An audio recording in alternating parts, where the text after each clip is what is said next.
Hello friends, welcome to risings. இன்றைக்கி என்ன பார்க்க போகிறோம் அப்படின்னு சொன்னால், ஒரு அட்வான்ஸ்டு அப்ரோச் தான் பார்க்க போகிறோம். ஸோ ஸ்டாக்கிங் கிளாத் யூஸ் பண்ணி இந்த மாதிரி ஷேப்ஸ் நான் ஆல்ரெடி ரெடி பண்ணி வச்சுருக்கேன். இதெல்லாம் நம்ம எப்படி ரெடி பண்ணுறோம் அப்படின்றது நம்மளோட சேனல்லையே ஆல்ரெடி நம்ம நிறைய வீடியோஸ் போட்டிருக்கோம். ஸோ ஃபஸ்ட்டு நான் என்ன பண்ணுறேன் அப்படின்னா, ஒரு சர்க்கிள் ஷேப் எடுத்திருக்கேன். சர்க்கிள் ஷேப் எடுத்து அதை லாக் பண்ணிக்கிறேன்.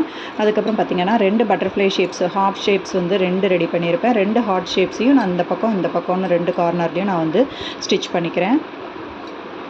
ஸோ இதுக்கு ஃபில்லிங்க்கு நான் number beads, cut bead, tube bead, sugar பீட்ஸ்னு உள்ளே கொடுத்துருக்கேன். ஃபில்லிங்ஸ் எல்லாமே நம்மளோட பேசிக் வீடியோஸ் எல்லாத்துலேயுமே நம்மளோட யூடியூப் சேனல் ஓப்பன் பண்ணி பார்த்திங்கன்னா நிறைய ப்ரூச்சஸ் வீடியோஸ் நம்ம போட்டிருக்கோம், அதுலேயே இருக்குது.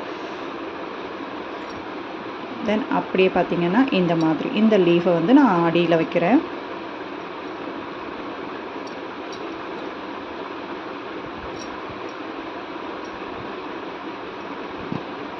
இப்போ இது மேலே வைக்கிறதுக்கு இந்த மாதிரி ஒரு 3 பெட்டல் உள்ள லீஃப் நம்ம ரெடி பண்ணியிருப்போம். குட்டி ஃப்ளார் மாதிரி ஒன்று ரெடி பண்ணியிருப்போம்.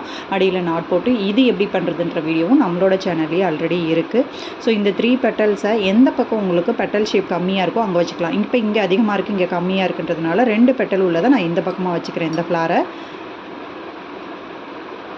இந்த பக்கமாக வச்சு ஒரு ஃப்ளாருக்கு நடுவில் லாக் பண்ணுறோம். இந்த பக்கத்துலேருந்து இந்த பக்கம், இங்கேருந்து இங்கே, அதுக்கப்புறம் பார்த்திங்கன்னா இந்த பக்கத்துலேருந்து இந்த பக்கம்.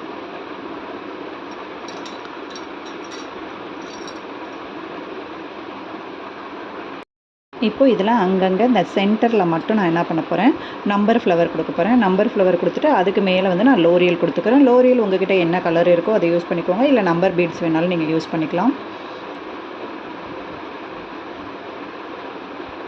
நான் என்கிட்ட லோரியல் டிஃப்ரெண்ட் கலர்ஸில் இருக்குது. ஸோ இருக்கிற ஸ்டாக்ஸ் என்ன இருக்கோ அதை யூஸ் பண்ணிக்கிறேன்.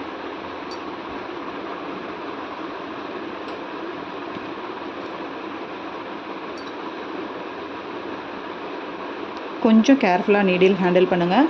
ஏன்னா நம்ம ஒரு லேயர் கொடுத்து அதுக்கு மேலே இன்னொரு லேயர் கொடுத்து 3ஆவதாக தான் இந்த லேயருக்கு நம்ம கொடுக்குறோம். அப்போ நீடில் கொஞ்சம் உள்ளே இறங்க கஷ்டமாக தான் இருக்கும். கொஞ்சம் கேர்ஃபுல்லாக ஹேண்டில் பண்ணிங்கன்னா உள்ளே போயிடும். அதே மாதிரி எப்போவுமே நார்மல் நீடில் ஹேண்டில் பண்ணும்போது கொஞ்சம் ஹேண்ட் ரொம்பவே கேர்ஃபுல்லாக ஹேண்டில் பண்ணணும்.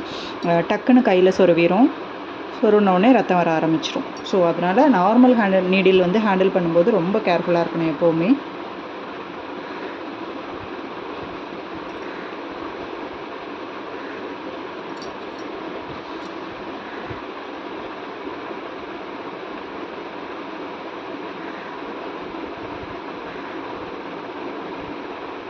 ரெண்டு லேயர்லேருந்து குத்தி 3ஆவது லேயரில் நமக்கு மேலே வெளியில் வருது இல்லையா, அதனால் கொஞ்சம் டைம் எடுக்கும்.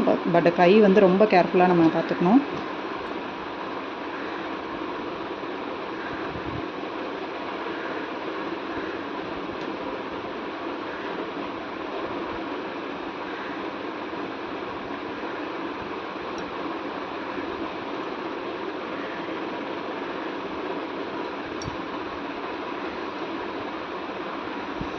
ஸோ சிம்பிள் அண்ட் நீட்டாக ஒரு 3D ஒர்க் பண்ணிட்டோம். தேங்க்யூ.